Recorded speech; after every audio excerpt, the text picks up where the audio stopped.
ভগবতে বাসুদেবায় নমঃ।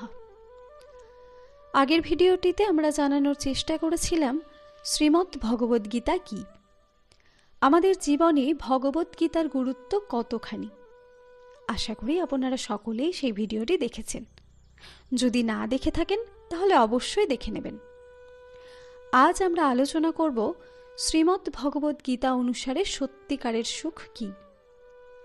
প্রাথমিকভাবে আমরা যাকে সুখ বলে ধরে থাকি তা কি আসলেই আমাদের সুখ, নাকি সুখের আশায় আমরা এই জড়জগতে শুধু দুঃখই পেলাম? তাহলে চলুন জেনে নেওয়া যাক সুখ সম্পর্কে ভগবদ্গীতায় কি বলা হয়েছে। শ্রী গীতার মধ্যেই সত্যিকারের সুখ লাভের পথ দেখানো হয়েছে।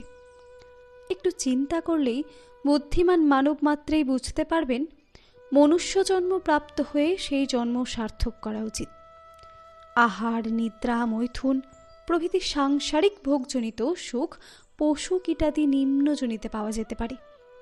যদি দুর্লভ মানব জীবন এই অনিত্য সুখ প্রাপ্তির জন্য চলে যায়, তাহলে মনুষ্য জন্ম পেয়ে আমরা কি করলাম?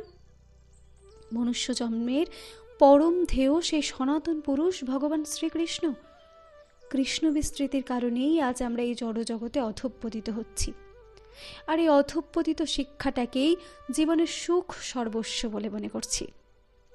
যে শিক্ষা আমাদের অহরহ জড়জগতের বন্ধনে বেঁধে রাখে, কখনো পারমার্থিক জীবনে উন্নীত করে পরমানন্দ সুখ আস্বাদনের জন্য উৎসাহ দেয় না। ভারতবর্ষের প্রাচীন বৈদিক মুনি ঋষিরা এই জগতের দুর্লভ মনুষ্য জীবনের পরম মঙ্গলের বিষয়ে শিক্ষাই দিতেন। তাই পরমাত্মাকে জানায় পরম ও সর্বশ্রেষ্ঠ সুখ। তার চেয়ে বড় সুখ আর পৃথিবীতে নেই। এই সত্য কথাটা কম বেশি প্রায় সব মানুষই জানেন, কিন্তু পরম অনুতাপের বিষয় এই কথা জানা সত্ত্বেও মানব মাত্রেই কেবল অর্থ, স্ত্রী ও পুত্রাদি বিষয়ের সুখকেই পরম সুখ বলে তাতেই মুগ্ধ থাকেন। আসল সুখের জন্য প্রযত্নশীল কর্তব্যপরায়ণ পুরুষ অতি অল্পই হয়ে থাকেন। ভগবান শ্রীকৃষ্ণ বলেছিলেন, হাজার হাজার মানুষের মধ্যে কেউ কেউ আমাকে পাওয়ার জন্য যত্ন করে থাকে, এবং যত্নকারী যোগীদের মধ্যে কোনো পুরুষ মতপরায়ণ হয়ে আমাকে যথার্থভাবে জ্ঞাত হয়ে থাকেন। শ্রী ভগবানের বাক্যানুসারে বর্তমানে সামান্য কিছু সৎ মনোভাবের ব্যক্তি সত্যিকারের সুখকে প্রাপ্ত হতে চান। আবার তাদের মধ্যে কেউ কেউ শেষ লক্ষ্য পর্যন্ত পৌঁছাতে পারেন না, কারণ অধিকাংশ সাধক সামান্য সাধনা করেই থেমে যান। তারা নিজেদেরকে অধিক উন্নত স্তরে নিয়ে যেতে পারেন না। তার কিছু সম্ভাব্য রয়েছে।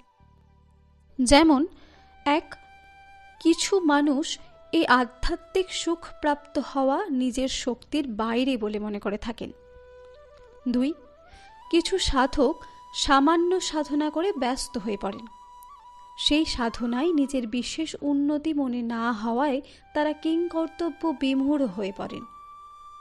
3, কোনো কোনো সাধক সামান্য উন্নতিতেই নিজেকে কৃতকৃত্য মনে করে অধিক সাধনার প্রয়োজন বোধ করেন না।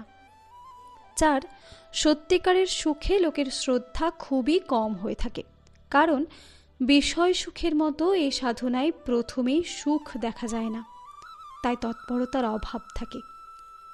তাছাড়া আরও কিছু কারণ থাকে। তার মধ্যে আসল কারণ কেবল অজ্ঞানতা, অসাবধানতা এবং অকর্মণ্যতা।